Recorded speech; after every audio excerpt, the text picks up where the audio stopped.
Astaghfirullah, Rabbal baraya. Astaghfirullah minal khotoya.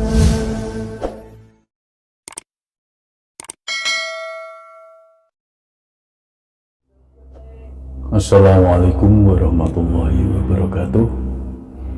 Bapak Ibu, sahabat sadar Allah, kali ini kita akan bahas tentang bagaimana cara mencapai kesadaran yang lebih tinggi, yaitu sadar Allah.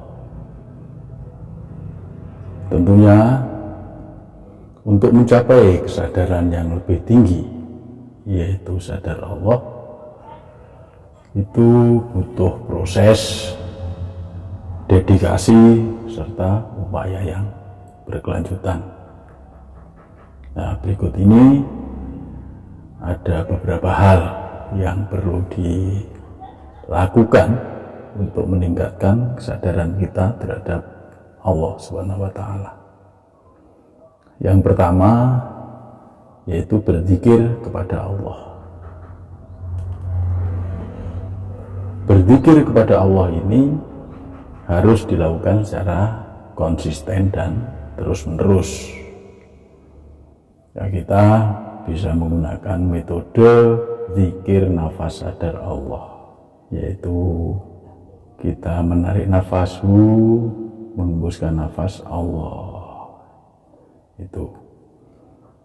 Ini akan membantu kita dalam memperoleh kesadaran yang lebih dalam, meningkatkan kepekaan terhadap ilham dan kepekaan terhadap dinamika kehidupan di sekitar kita. Itu yang pertama. Yang kedua, belajar dari pengalaman. Karena setiap pengalaman kita itu adalah hafal Allah, itu perbuatan Allah. Jadi perbuatan Allah itu merupakan satu pelajaran. Pelajaran itu kan termasuk ayat-ayat kauniyah, ya. Setiap pengalaman hidup, baik yang positif maupun negatif, itu merupakan pelajaran yang sangat berharga. Ya, dengan belajar dari pengalaman tersebut, kita dapat memperoleh pemahaman yang lebih dalam tentang diri kita sendiri dan tentang dunia di sekitar kita. Itu yang kedua. Yang ketiga, berlatih refleksi diri. Nah, refleksi diri ini merupakan satu proses yang melibatkan introspeksi dan analisis terhadap diri sendiri. Jadi kita mengintrospeksi diri kita, kelebihan kita apa, kekurangan kita apa, kemudian kita analisis, ya, mana-mana yang perlu diperbaiki, mana-mana yang harus ditinggalkan. Nah, ini akan membantu kita memperoleh pemahaman yang lebih dalam tentang diri, tentang kekuatan dan kelemahan diri, serta mengembangkan kemampuan untuk membuat keputusan yang lebih bijaksana. Yang keempat, mengembangkan hubungan yang bermakna.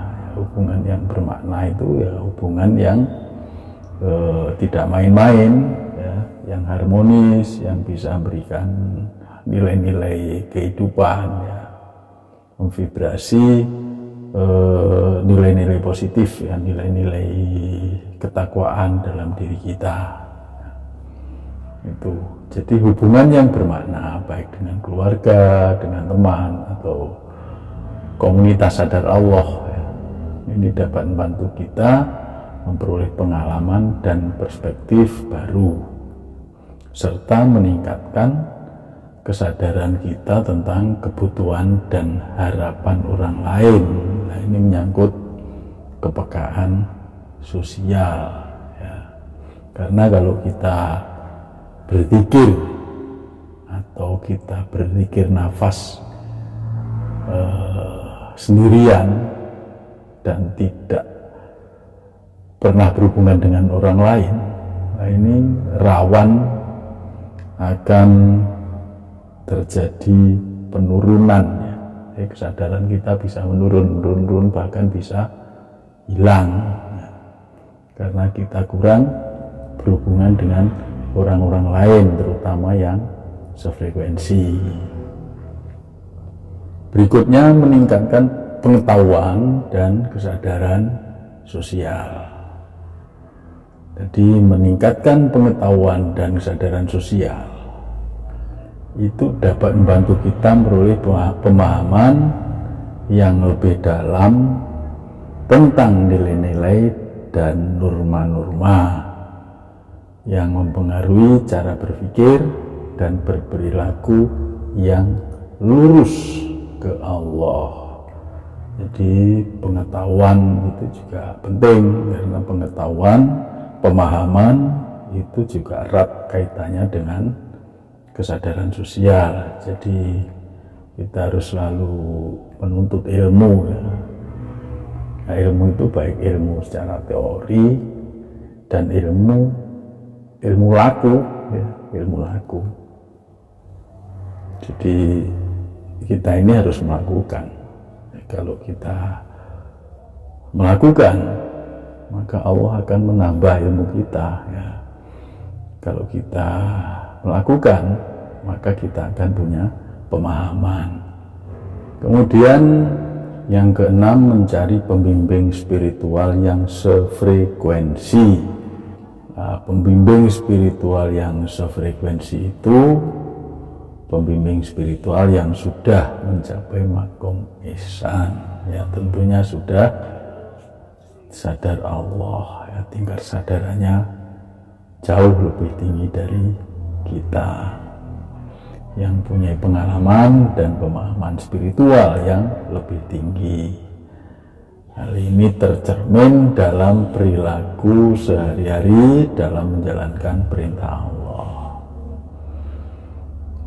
Nah, pembimbing spiritual itu dapat membantu kita memperoleh pemahaman yang lebih dalam tentang nilai-nilai spiritual Islam, serta dapat memberikan pandangan tentang bagaimana memperbaiki diri kita sendiri dan menjalani hidup yang lebih baik, yaitu hidup yang lurus ke Allah.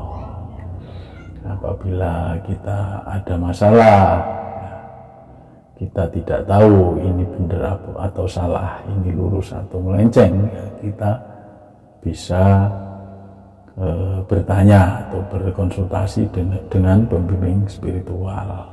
Nah, pembimbing spiritual ini ada yang menyebut mursyid, ada yang menyebut guru, ada yang menyebut mentor, dan lain-lain. Ya, itu istilah saja.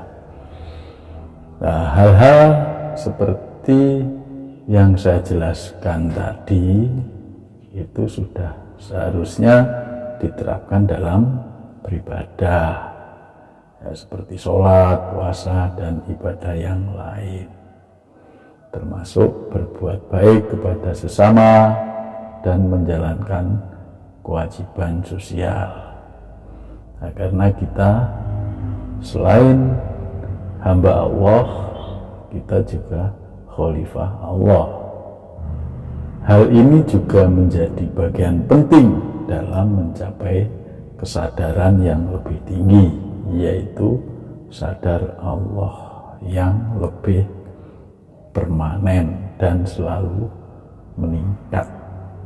Nah, semoga penjelasan tadi bisa bermanfaat bagi kita semua. Terima kasih Bapak Ibu. Semoga kita semua bisa istiqomah dalam mendekatkan diri dalam berzikir nafas kepada Allah Subhanahu wa Ta'ala. Terima kasih. Assalamualaikum warahmatullahi wabarakatuh.